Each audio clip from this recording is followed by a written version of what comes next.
Hello students, आज हम science class 7 का chapter first nutrition in plant का पार्ट थर्ड करने जा रहे हैं। तो इससे पहले पार्ट जो भी हुए 1 और 2 पार्ट उसको अवश्य देखिएगा। उसको देखोगे तो ही आपके आगे वाला पार्ट आपके समझ में आएगा। इससे पहले हमने न्यूट्रिशन के बारे में, न्यूट्रिशन के मोड के बारे में और स्टोमेटा के बारे में हमने स्टडी किया था। आज हम स्टडी करेंगे सेल्स के बारे में। सेल्स जिसको हिंदी में कहते हैं कोशिका कहते हैं। कोशिका के बारे में आप क्लास 6 में या सेल्स के बारे में क्लास 6 में पहले से पढ़ चुके हो। ठीक है, कोशिका किसे कहते हैं? सजीव की सबसे सूक्ष्म संरचनात्मक इकाई कोशिका कहते हैं। Fundamental unit of all living creatures called cells. चलो सेल्स के बारे में स्टडी करते हैं। You have seen that buildings are made of bricks. आपने देखा है या पढ़ चुके हैं, आप देखते ही है वैसे कि जितनी बिल्डिंग होती है, बड़े बड़े मॉल है, बड़े दीवारें बनी होती है, वो बनी किसकी होती है? वो ब्रिक्स की या स्टोन की बनी होती है। तो स्टोन उसके लिए क्या हो, जैसे हम बिल्डिंग बना रहे हैं 1 2 3 4 जितने पार्ट बना रहे हैं, तो ये पार्ट है वो बिल्डिंग का एक सिंगल पार्ट है। उस सिंगल पार्ट को हम कहते हैं यूनिट कहते हैं। ये स्मॉल यूनिट से बनी होती है। कोई भी तो बिल्डिंग है वो बनी होती है, ब्रिक्स की बनी होती है, स्मॉल यूनिट जिसको हम स्मॉल यूनिट भी कहते हैं। Similarly the bodies of living organism are made of tiny units called cell. उसी तरह हमारी बॉडी है वो भी किसकी बनी होती है? स्मॉल यूनिट की, छोटी छोटी टिनी मतलब स्मॉल यूनिट्स मतलब इकाइयों से मिलकर बनी होती है, छोटे छोटे टुकड़े से मिलकर बनी होती है। और सूक्ष्मतम जिसको बोलते हैं वेरी टिनी, ऐसी सूक्ष्म पार्ट को हम बोलते हैं, यूनिट को बोलते हैं सेल्स कहते हैं। हाँ, cells can be seen only under microscope. अब सेल्स है वो हमें दिखती नहीं है, उसको देखने के लिए हमें क्या जरूरत होती है? विशेष प्रकार के एपरेटस यंत्र की आवश्यकता होती है, जिसको बोलते हैं माइक्रोस्कोप। क्या बोलते हैं? माइक्रोस्कोप कहते हैं या सूक्ष्मदर्शी कहते हैं। Some organism are made of only 1 cells. Cells है बहुत छोटी होती है, इसको हम देख नहीं सकते। और सम ऑर्गेनिज्म, कुछ जीव ऐसे होते हैं जो क्या होते हैं? ओनली एक सेल से ही बने होते हैं, ओनली सिंगल सेल से। तो ऐसे ऑर्गेनिज्म को हम बोलते हैं यूनिसेलुलर ऑर्गेनिज्म। यूनिसेलुलर ऑर्गेनिज्म कहते हैं। ऐसे जीव जो ओनली सिंगल सेल से बने होते हैं, उनमें केवल एक ही सेल पाई जाती है। उस एक ही सेल से पूरा क्या बन जाता है? ऑर्गेनिज्म बन जाता है, पूरा जीव बन जाता है। ऐसे जीवों को, ऐसे ऑर्गेनिज्म को हम यूनिसेलुलर ऑर्गेनिज्म कहते हैं। फॉर एग्जाम्पल अमीबा है,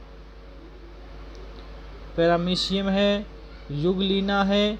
ये सारे सेल जीव क्या होते हैं? सिंगल सेलुलर ऑर्गेनिज्म है। याद रखो, एग्जाम्पल आते हैं सिंगल सेल ऑर्गेनिज्म के, जिसमें पहला आपके अमीबा, दूसरा पैरामीशियम, तीसरा युगलिना। और भी हमारे जीव होते हैं जो सिंगल सेल होते हैं। हाँ, the cell is enclosed by the thin outer boundary. Cell हो, जैसे ये सेल आपको दिखाई गई है, इस सेल के आसपास क्या बाउंड्री दी हुई इसकी कैसी है? थिन मतलब पतली, एक 4 दीवारी होती है, जिसको हम क्या बोलते हैं? Called the cell membrane. इसको क्या बोलते हैं? देखो ये सेल मेम्ब्रेन दी हुई है, इसको हम सेल मेम्ब्रेन कहते हैं। किसको सेल मेम्ब्रेन कहते हैं? सेल्स की जो बाहरी दीवार होती है, आउटर लेयर होती है, लेयर मतलब बाउंड्री या क्या होती है, उसको क्या बोलते हैं? सेल मेम्ब्रेन कहते हैं। Most cell have a distinct. अधिकतर सेल क्या होती है? अलग, सेंट्रली लोकेटेड स्फेरिकल स्ट्रक्चर। अधिकतर सेलों में क्या होता है? एक सेंट्रली क्या होता है? स्ट्रक्चर है। देखो ये आपको सेंटर दिख रहा है, ये बिंदु सेंटर में, ये पॉइंट सेंटर में, ये सब पॉइंट क्या बिल्कुल सेंटर में पॉइंट है, जिसको हम क्या बोलते हैं? न्यूक्लियस कहते हैं, या हिंदी में कहते हैं इसको केंद्रक कहते हैं। न्यूक्लियस या केंद्रक का, क्योंकि केंद्र में है, सेंटर में है, इसलिए इसको न्यूक्लियस कहा जाता है, called nucleus. The nucleus is surrounded by A jelly like substance called cytoplasm. अब न्यूक्लियस के बाहर क्या होता है, ये देखो डॉट डॉट दिख रहा है आपको, दिख रहा है सारा ये part. In dot dot part को हम क्या बोलते हैं, साइटोप्लाज्म कहते हैं। क्या बोलते हैं, साइटोप्लाज्म कहते हैं। तो आपको समझ आ गया हो गया कि सेल्स है ये क्या होती है, किसी भी लिविंग ऑर्गेनिज्म की क्या है, एक यूनिट है, और इसके अंदर क्या पाया जाता है, न्यूक्लियस पाया जाता है, और इसके आउटर में जो बाउंड्री होती है वो थिन लेयर होती है, पतली परत होती है, जिसको सेल मेम्ब्रेन कहते हैं।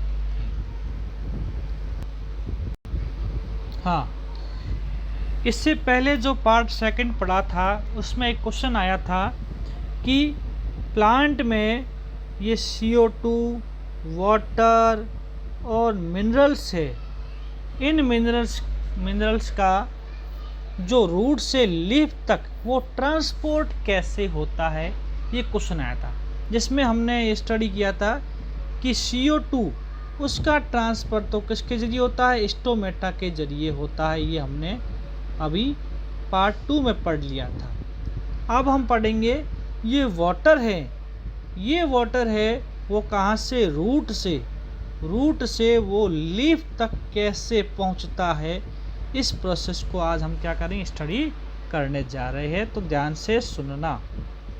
Okay, water and minerals are transported to leaves by the vessels. अब वाटर है और मिनरल्स है, ये प्लांट को कहाँ मिलते हैं, ये हमें मिलते हैं सॉइल से मिलते हैं, मिट्टी से मिलते हैं। मिट्टी में नदी है, तालाब है, कुआं है, या ग्राउंड वाटर है, वहाँ से उनको प्लांट को वाटर मिल जाता है। उसके साथ साथ क्या मिल जाता है, मिनरल्स भी मिल जाता है।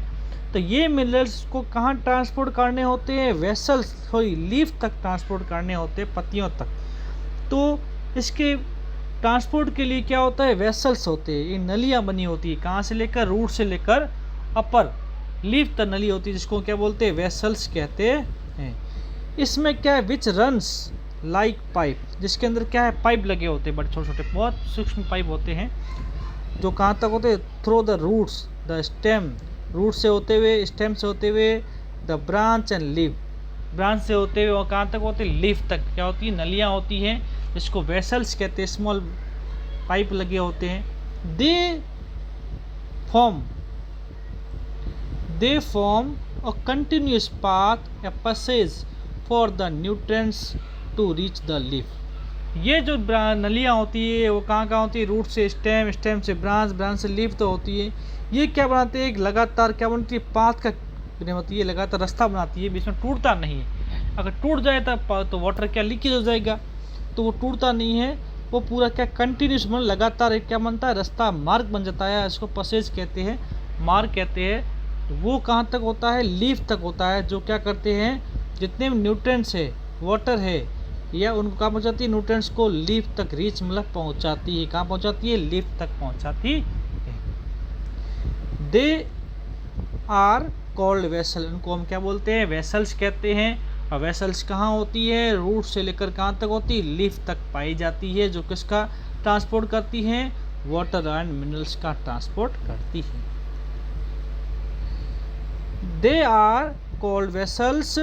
You will learn more about transport of material in plant chapter 11। इससे अधिक अच्छा जानने के लिए आपको चैप्टर 11 में हम क्या करेंगे, इस ट्रांसपोर्ट पार्ट को हम क्या अच्छी तरीके से आपको समझा पाएंगे। इसमें आज बहुत शॉर्ट दिया हुआ है, तो 11 चैप्टर होगा, उसमें आपको अच्छी तरीके से समझाया जाएगा। पहली wants to know what is so special about leaves that they can synthesize food but other parts of the plant cannot।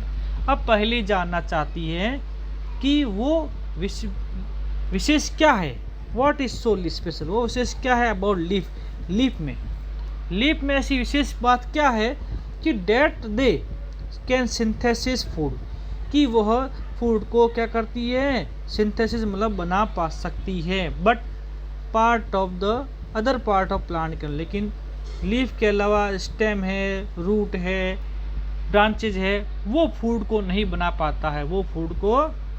बना पाता है, ऐसा क्यों भाई?